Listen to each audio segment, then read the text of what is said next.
Walking with the ghost. So I've been playing this godforsaken game for about 4.5 years now, and for those of you who are new, I wanted to come and share some knowledge with you guys about what you can do early on to help yourself out tremendously. I wish people had told me these things as soon as I started buying cards and playing with my friends, because it would have helped me become a better player a lot sooner.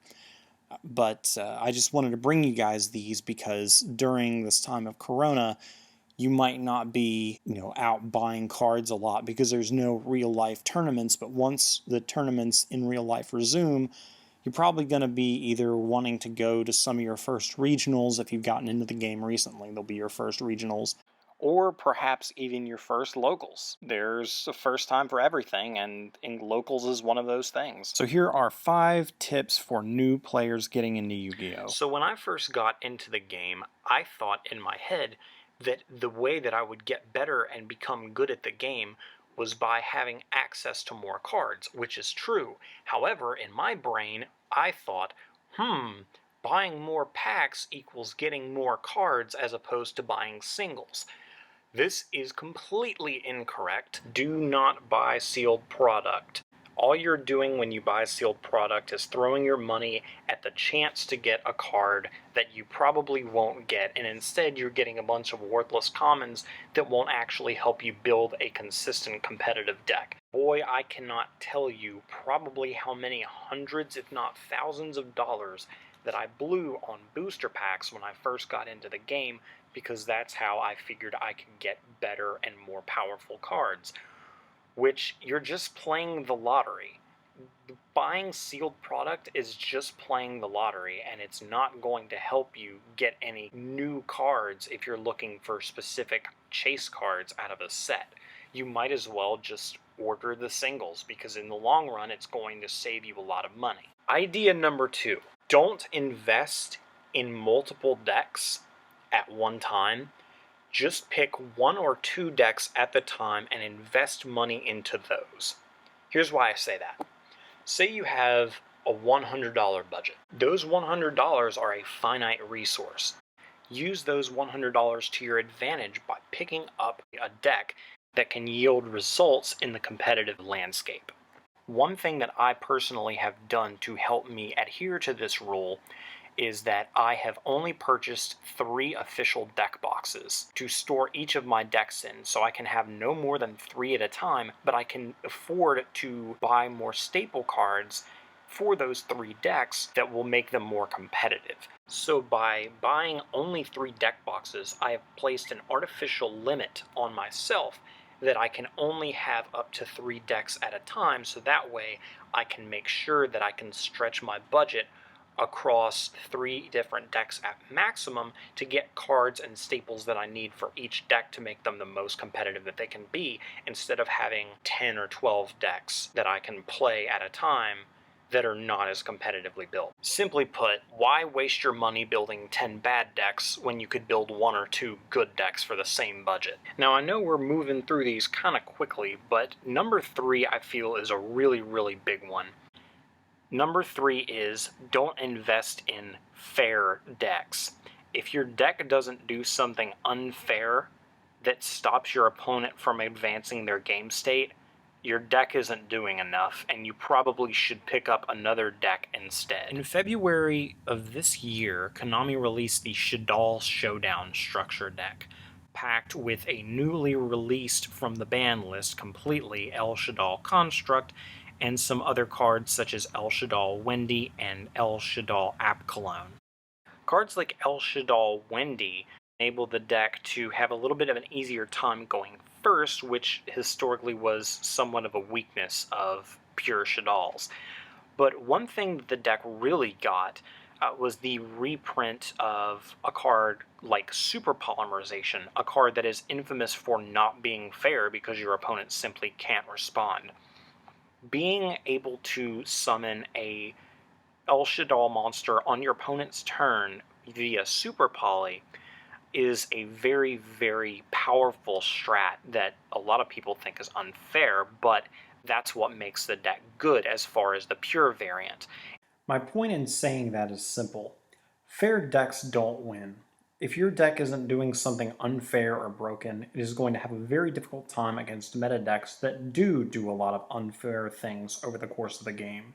For example, Adamancipators and Eldritch can do unfair things in spades. Eldritch overwhelms the opponent with Floodgates, removal, and negation, and Adamancipators just overwhelms the opponent through negation and advantage generation.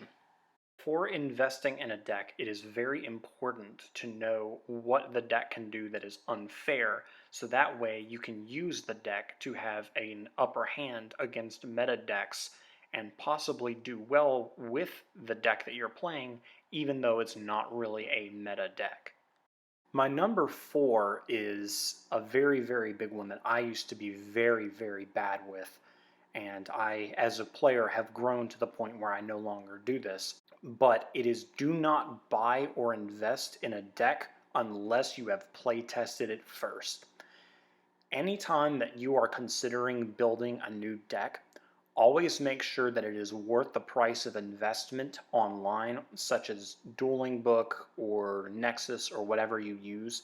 Test it there first to make sure it is worth the investment, because if it is not, you will just blow a lot of money that you don't really want to spend on a deck when it's not worth it, rather than spending the money on a deck that is worth it. At the beginning of Master Rule 4 in around October or November of 2017, I dropped about a little bit less than $100 on a hero deck. Now, the hero deck that I remembered from the year prior was Toad Heroes, and I really wanted to play that deck, but unfortunately Master Rule 4 had kind of made it to where that deck was no longer viable. And I invested around, like I said, $100 into that deck, only to find out after playtesting at locals that it wasn't up to snuff, and it just wasn't really good at doing what Toad Heroes had done before, not only with Master Rule 4 being a thing, but with the loss of Elder Entity Norden. So I wasted a lot of money on that deck, only to have it turn out not to be viable. And that was a very disappointing moment for me. So always make sure that you test before you buy.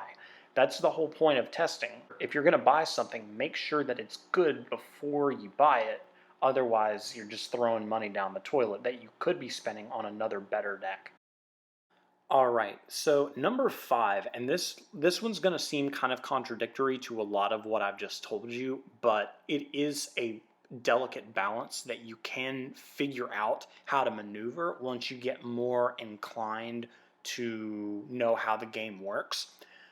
Don't play a deck that you don't enjoy playing. Anecdotal experience, but it's his personal experience, so I can kind of elaborate on this myself. So back when the Soulburner structure deck dropped last February 2019, I picked up 3 copies because I got 2-0'd really bad by Salad at locals, and I figured, what the heck, I'll pick it up.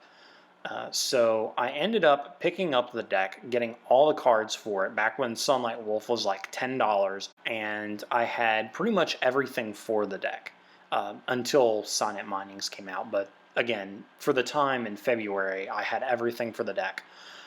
I realized after playing it one weekend that I really didn't like the playstyle, and I much preferred True Draco, which I had played endlessly for the 2.5-3 months before the Salad structure deck came out.